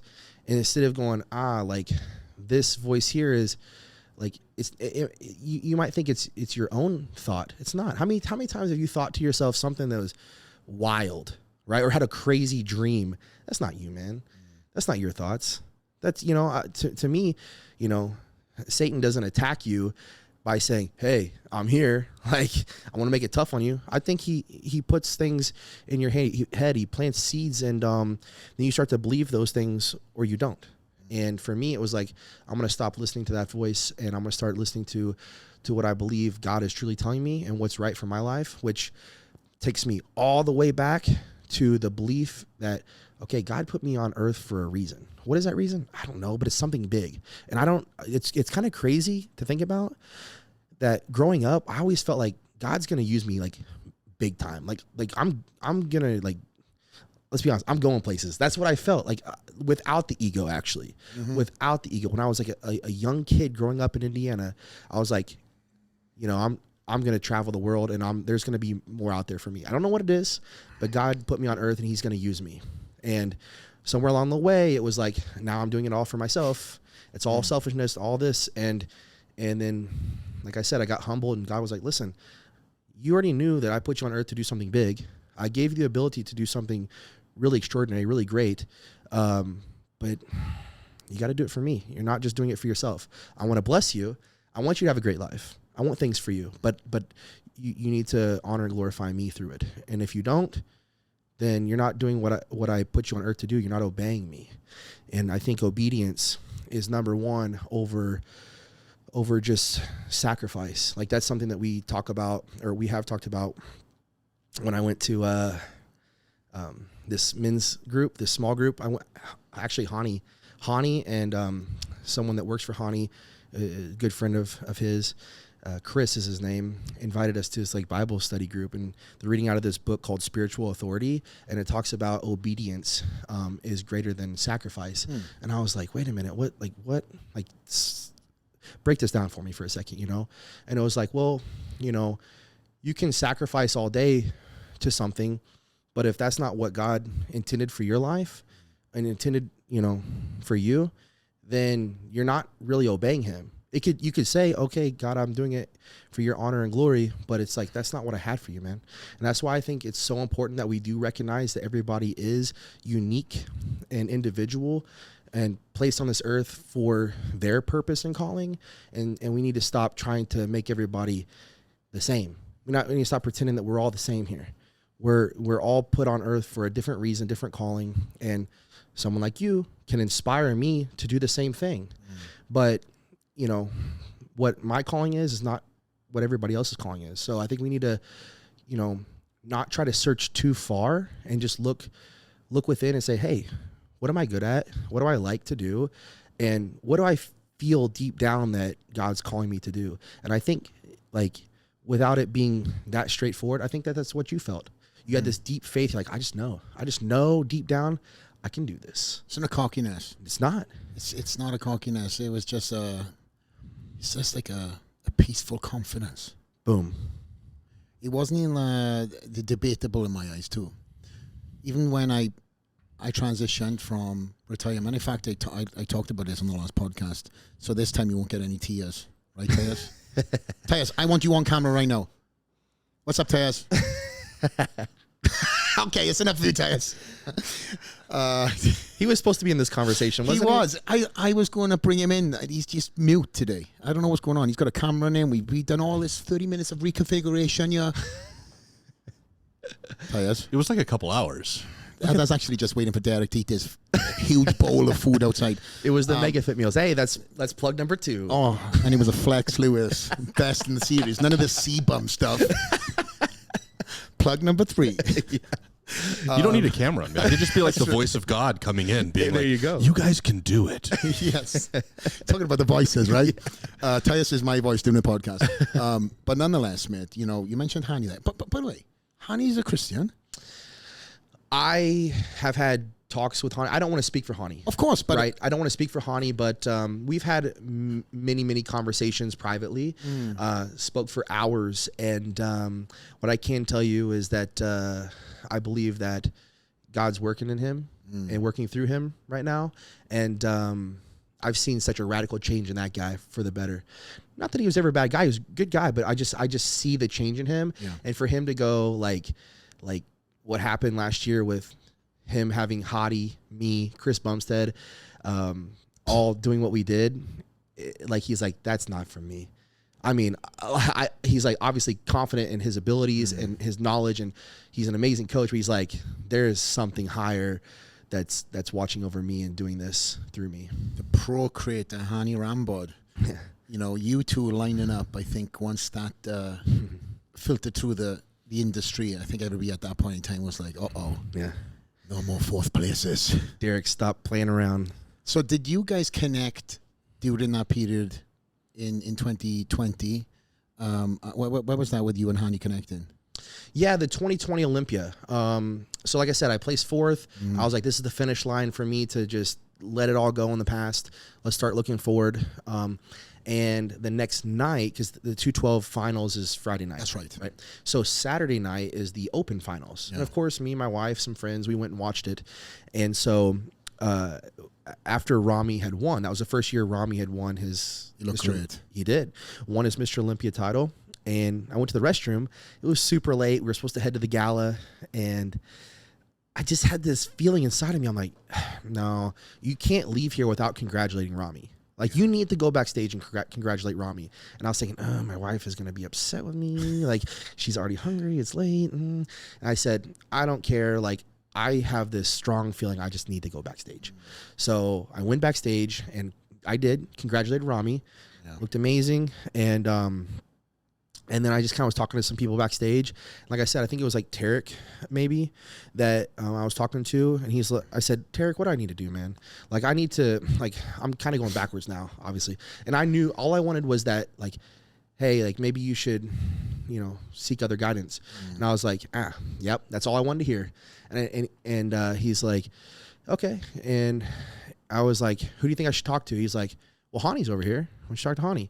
And I was like, love it. Let's go talk. So set it up. Yeah, well, there was no setup because nobody even expected me to be backstage. I was back there for like 5 minutes, maybe. But you remember you and I spoke? Yeah, you've told me many times. And but I wasn't listening to you, man. We spoke. I had briefly. a hard head. Yeah. Let me tell you, I had a hard head, and I like I said, I was just trying to do it all on my own. Me and this guy, we're gonna do it. I'm gonna do it all my way, and you need to listen and learn. You spoke to me. It was like, Flex, what do I do? I feel like we had some, and it doesn't matter what we said. It was probably at that point in time, the most real conversation we had, because I was Flex, you were Derek. Yeah. And we didn't let the guard down, because you've got to show the best version. It's kind of like, pulling your cock out of the stall, right? It's like, oh my podcast is like, my producer's like, I don't know what that analogy is all about, but I'll keep editing. But keep editing. He gets paid the big bucks. Yeah, he gets big bucks. No. But yeah, we had that conversation, and I truly, who was backstage with me? And that was the year that I truly fell for you, because you were on your own. I think you were packing your food bag up. This was the Friday, not this the. Was it when you were competing or not competing? This is what I remember. The wires were crossed, but I think you were kind of looking for a change. We had a conversation. I think it was either the last year I competed, or maybe I think it was, it was when I went backstage and I was doing the media stuff. Either way, I think it was possibly when the last year competing, because I think at the time I'm like, truthfully, man, back then I was like, anything Flex tells me is probably just trying to throw me off my game. Yeah. And actually looking back, I'm like, dang, man, if I would have just like dropped my guard down just a little bit, he was trying to help me. You know who helped bridge the gap between you and I? Yeah. Jose. Yeah. Shout out to Jose Raymond, because when I would speak to Jose would be like, bro, this kid is just, he's a good guy. He's like, no offense to the kid element, but no, dude, you're significantly younger than me. I mean, you're younger than me, but you're significantly younger than the old ass Jose Raymond. I want to be his kid as long as I can. But he was like, he's a good dude, give him a chance, because at that point in time, whatever the date was, it was muddied water, and it was a lot of people kind of throwing little things all over the place, right? But then we either jumped on a phone, or we've seen each other somewhere, and then I realized it's just like, you and me. You and me, you just have a funny accent. I have the funny accent. You have the funny accent.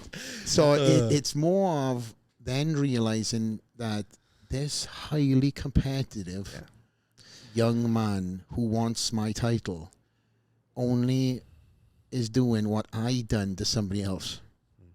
I'm chasing that title. I'm respectfully climbing the ladder, regardless of, you said bit of a knucklehead. I think, listen, even though I was older than you, I fell into the game too, But what I'm more so proud of you about is that you've changed. You've realized you've had your straight towards success. You've felt the lowest of lows. Now you've linked up and you've created a team. Your wife has been there from the get. Yes, shout out to her. But Hani Rambod has been an incredible addition to your life, and what you guys have achieved together, it seems from the outside in, and obviously please tell us this, a brotherhood. It's more than a coach relationship. It truly seems that there's like a true family essence there. Yes. I see you and Hani. Yes, Hani has a lot of athletes, and he has a relationship with everybody, and so does Neil. But me and Neil have a relationship, and I know that you and I, way back when you had another coach, you told me that, bro, I've always looked up to you because you and Neil, And what I want is the dynamic of you and Neil. Yes. I know I see you've got that. Absolutely. And that's powerful. I literally was about to say that. Like, it feels, I don't know what the relationship you and Neil have, Great, but Neil. it feels kind of the same from a distance, with me not really knowing that. But dude, people see Hani as my coach. People see what he's done for me on stage, but man, he's done so much for me off stage too. And you know, the first year it was rocky, man. Not gonna lie, I still had my guard up, man. I didn't know. I'm like, okay, he's got like 19 Mr. Olympia wins now, and like, you know, he's coached the greats like Jay and Phil and all these guys, and like, I'm just another guy on the roster. And you know, I don't know how genuine this relationship is, or if it's just all business. And so my guard was up at first, and then over time he just kept proving himself over and over again, not just about how great of a coach he is, but like how he truly cared about me. He truly cares about my wife. He asks all the time like how we are doing genuinely, like and wanting to call just to catch up for an hour, not even talking about bodybuilding or my physique or anything like that, or like letting me stay in his house. He come to stay at my house, like, or mentoring me on the business side of things, or just being a better professional, being a better person, or just truly like I said, he proved himself to me time and time again for the last 3 years now almost, that like he really is there for me beyond the stage. And, you know, he supports me with Evogen too as well. So like that's a win for both of us. And you know, like I said, like at first it was like, is this just all business? Is just all like I'm another guy on his roster? And even if I am, that's cool too. Like I get to work with like the best. I've been there too. I've been both. Rich was like Hani. Yeah. And then BSN was strictly business. Yeah.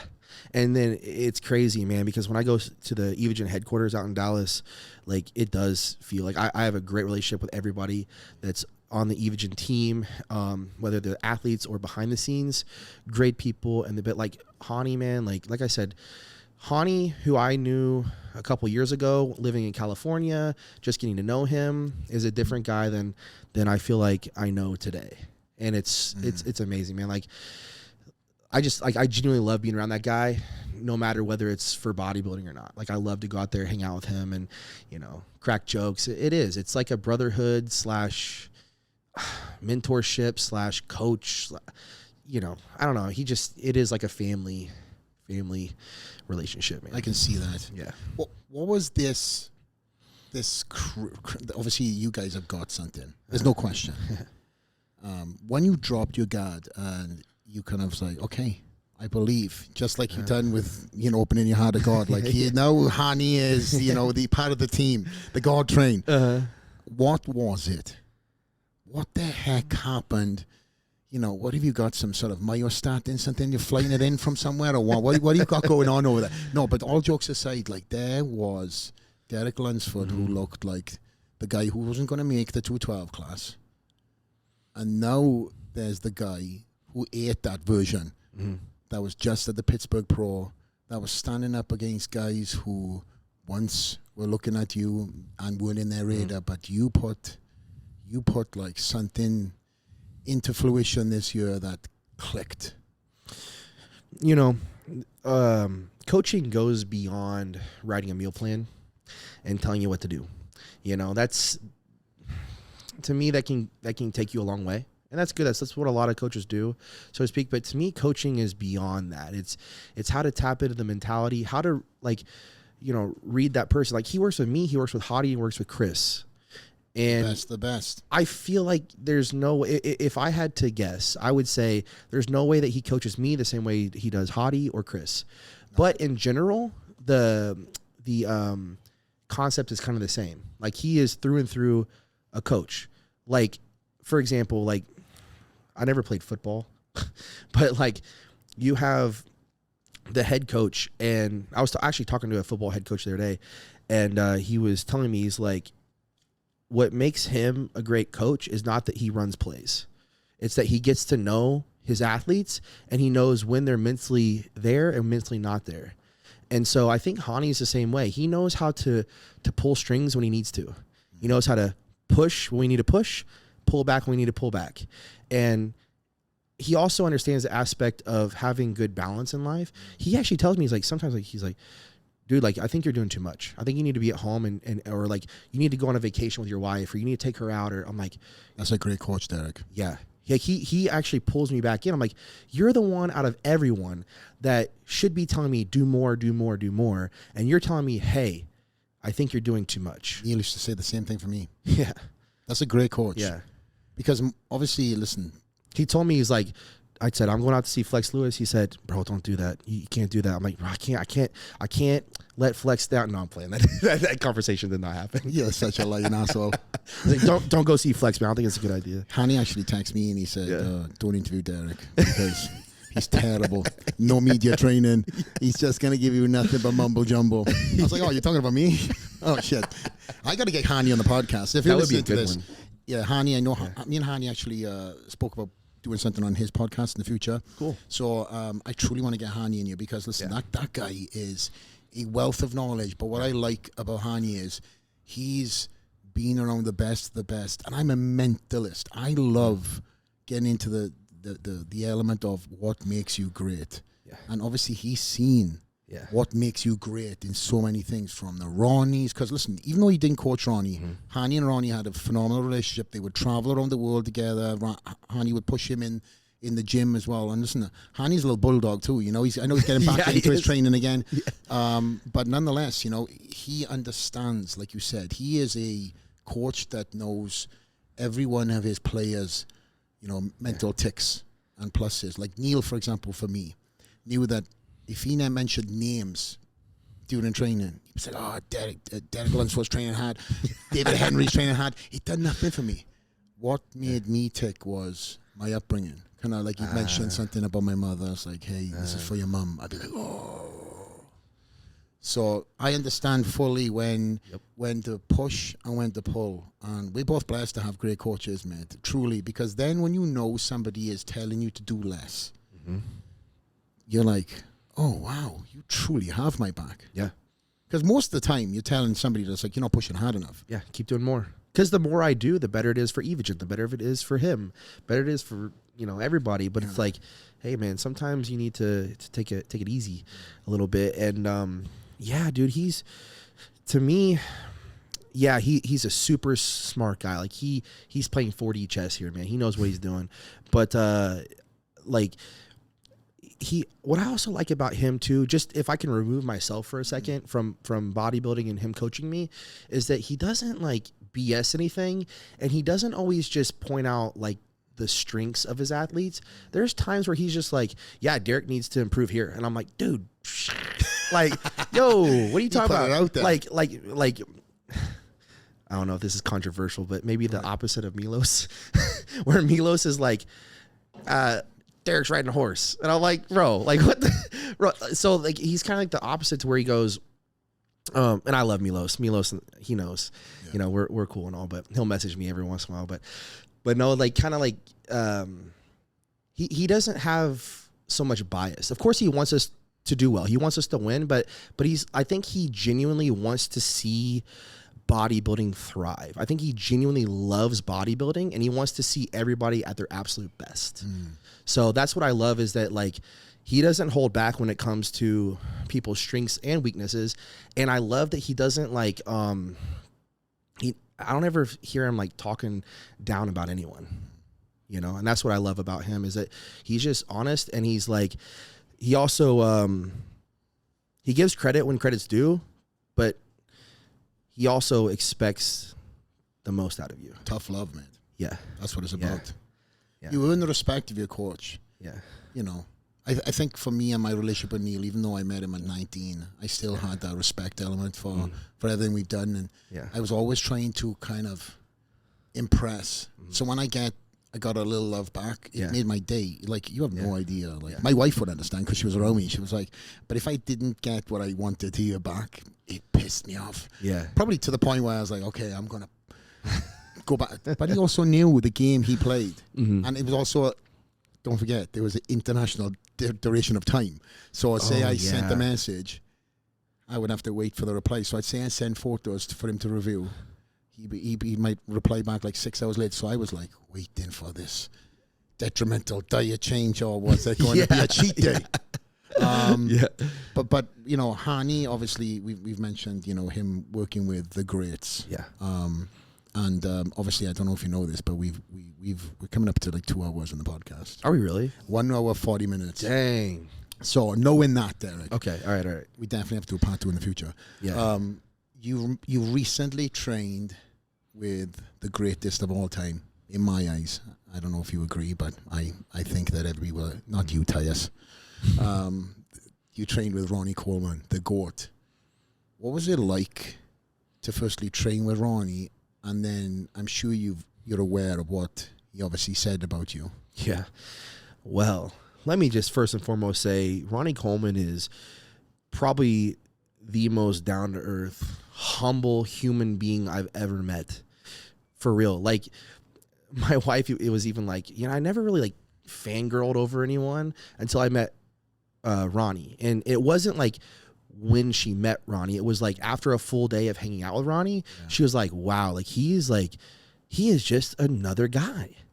And to be the greatest of all time at something, 8-time champion, you know, he could have a massive ego, but he doesn't. He is just like, he's one of those people that when you're around him, it's just pure positive energy, positive vibes. And like, he's encouraging of others around him. Instead of trying to make himself like be put on a pedestal, he's like trying to, you know, encourage others and be positive to other people and kind and genuine. It just, I don't know. It was beyond what I was expecting to hang out with him. What he said about my potential or what he thinks I can do in bodybuilding, I told my wife, I was like, I don't think he's ever said anything like that about anyone. I don't know. Like, I don't know if he said that about Phil or anybody, but I was like, that's like, bro, that's Ronnie Coleman saying that he believes I can be Mr. Olympia this year. Like, I want to give you words, but I have none. It's almost like, wow, holy crap. But then at the same time, like, wait a minute. Now there's this other level of pressure too. You know, it's like the greatest of the greats just said that he can do it. Well, now I better freaking do it. You know what I mean? Yeah. So that's my honest feeling when it comes to that. And it's cool. It's kind of like what I told you about, like what I said to you guys. Like, I want to make you guys proud. And I think it's the same thing. Like, I want to make the people that came before me proud of me and the generation that I compete with. Like, not just me even, but like me, Nick, Samson, Hottie, list goes on and on. Like, I want our generation to be like, whoa, like that was a great time for bodybuilding, you know? But training with Ronnie, he's still intense, bro. Dude, he was leading the workout the whole time. We did like the same thing. Well, he didn't do the deadlifts, but everything else that we did was like the rows, the pull downs, the arms, everything we did. Like, he's motivating, bro. When you're hearing like, yeah, buddy, that's just what I ask, bro. Like, when he's like screaming that, and like you're training, you're like, I got a few more. I got a couple more here.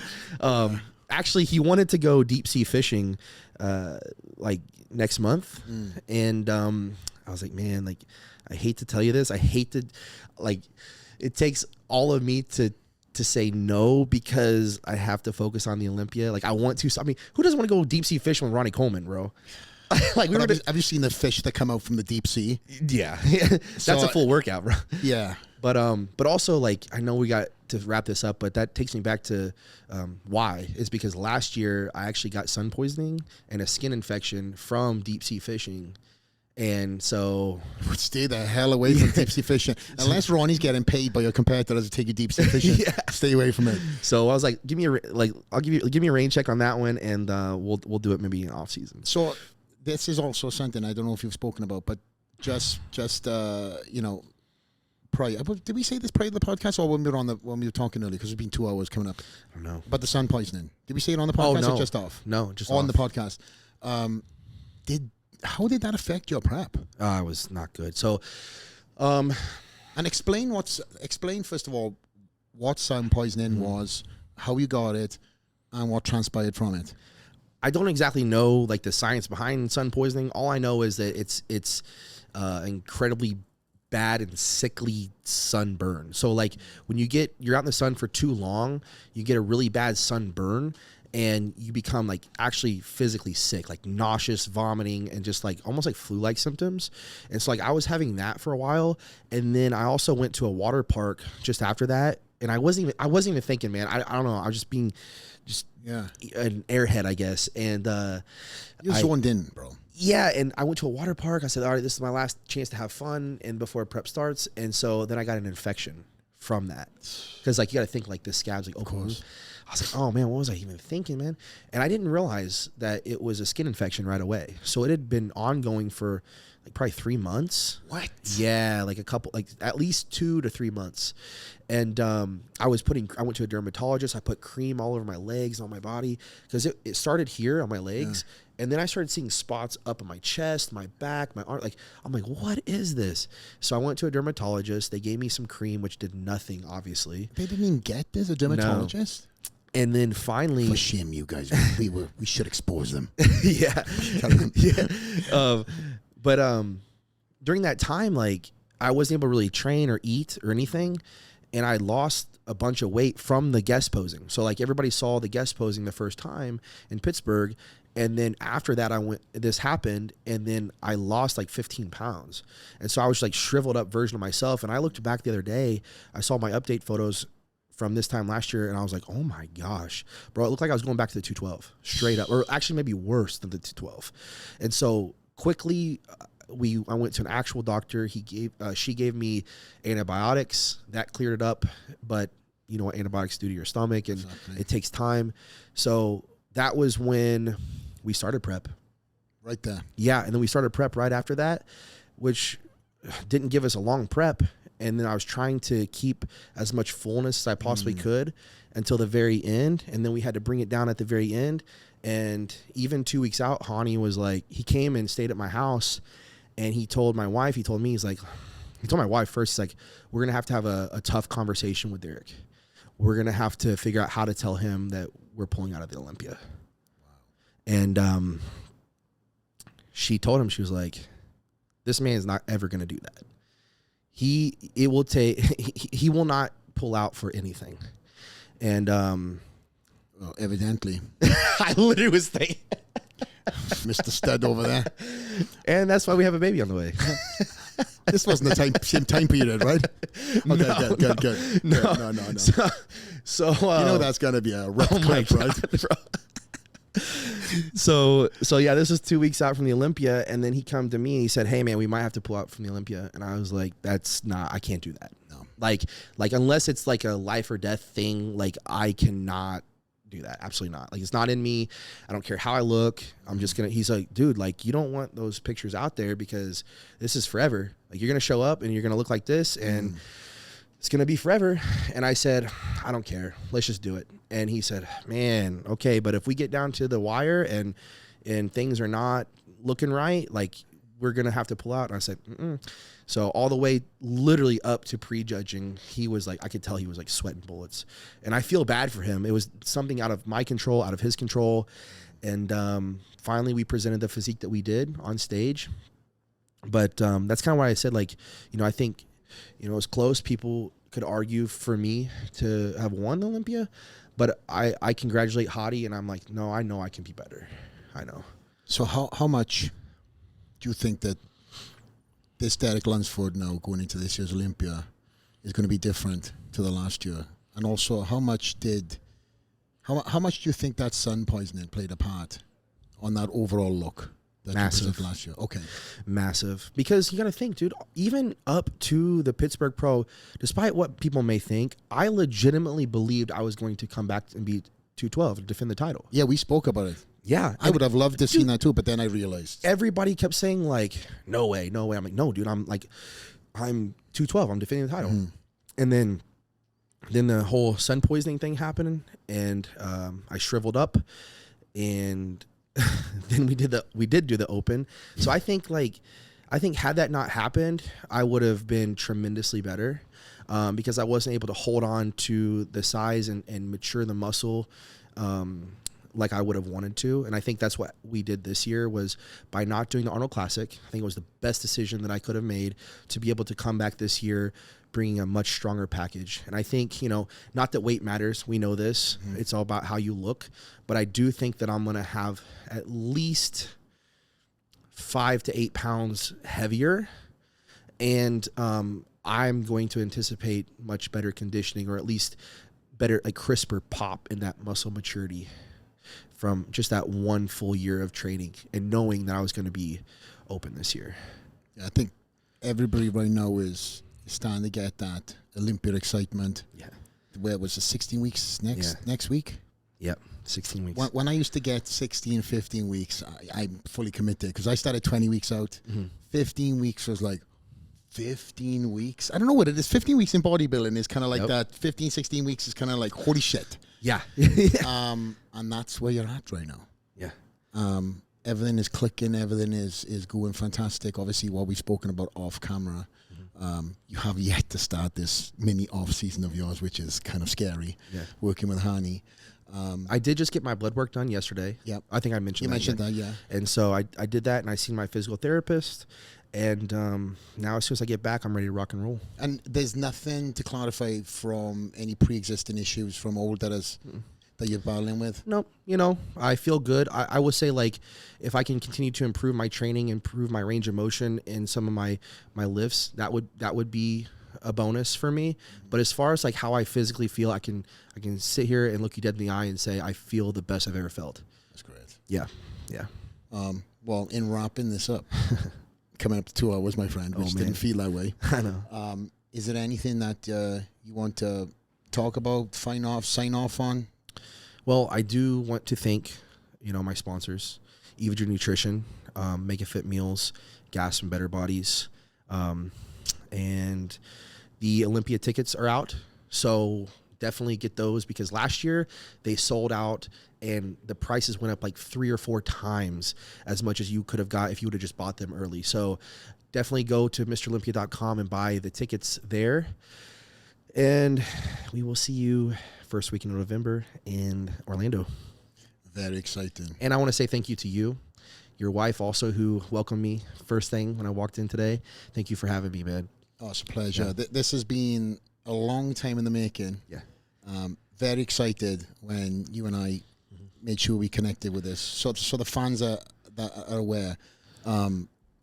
I want to actually bring Derek on as one of my first guests, but he turned me down because I wasn't big enough on the podcast. But now we've been a year old, and we've got a lot of other superstars that have come on. Derek's like, okay. I could have came like twice maybe then. No. Well, evidently you've done that too. But anyway, that's another subject, another story for another pregnancy update. But where we are right now is a beautiful spot going into this year's Olympia. This is honestly one of the most talked about Olympias, I feel, in the last couple of years. I honestly do. I think there was a transitional period where there was good athletes and there was a big difference between, there's a drop-off. And there's no disrespect to any of the athletes. The Olympia can only put on a show from the qualifications that have been done. Obviously, COVID played a massive part with people being able to train. There was, people were unable to even go to the gym. And you and I had both stories. And even you made it work in a garage at one point in time. I've seen all that stuff, which, not to prolong the podcast, but crazy. There was that time that a lot of athletes, every athlete suffered with. Then the travel bans, then the this and the other. So there's a lot of athletes that truly didn't end up seeing their true potential during them years. Now, you just had to see the Pittsburgh Pro and the people who walked out in that. But I'll just end by saying the chatter, the talk from that weekend was Derek Lunsford, just like it was the year before. So I know that wasn't a show, but if anything, that now has become the pin in the whole bodybuilding calendar of who's coming for this year's Olympia and who looks like what. Best probably off-season condition I've ever seen everybody in for the Pittsburgh Pro. And I've been very blessed in order to compete, to guest pose at the Pittsburgh Pro. But then, my friend, that now has really, really blown up the internet, and you were probably still talked about 2 weeks later. In fact, I was going to pull out some text messages of dialogue between myself and Neil, and I totally forgot. But off camera, I'll show you. Me and Neil were like, "What the f is this guy?" But nonetheless, you know, you've got Nick Walker, you've got Samson, you've got Rami, you've got multiple different people. William Bonac, old champions, new champions, all now thrown in the mix, and you've got yourself. All homing for that title. And as a bodybuilding fan, man, like I can agree with you. The Pittsburgh Pro off-season guest posing, super exciting. Oh. But you know how exciting last year's Mr. Olympia was? I mean, the crowd was nuts. Crazy. And the fact that this year is Olympia round 2, everybody's improved. This is 2.0 version of last year. And it's in your backyard too. Oh boy. I got to drive right over. Ooh, beautiful. I think there's going to be a lot of support for Derek Lunsford there this year, along with all the fans that are coming in, you know, internationally. So I want to wish you the very, very best. Congratulations on all your success, all the things you're doing on social media, the Olympia that's to come. But selfishly, congratulations on hitting the spot and being a dad, my friend. That is going to be the biggest title of your life. Olympia is incredible. Yes. But Dad, that is motivation. Congrats. Thank you very much. All right, guys. Straight Out The Lair, Derek Lunsford, the title contender for this year's Mr. Olympia. I think that we all know that this is going to become a part 2. And the next time we do this, Derek, we'll be in the new studio. So that's something for me to look forward to. There's something for me to look forward to coming out to Florida, cheering you on. My old stomping grounds also. But I hope you guys have had, you know, an incredible time listening to this amazing person off the stage and on the stage, representing our sport as a true champion. And there's nothing more than I can say than I'm proud of you, bro.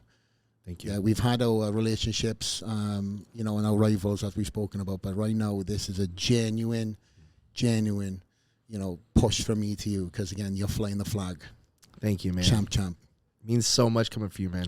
My man. Like I said, you were the guy that inspired me, man. So thank you. And now you're the guy that's inspiring all the next generation. So from me to you, Derek Lunsford, Straight Out The Lair. We are out.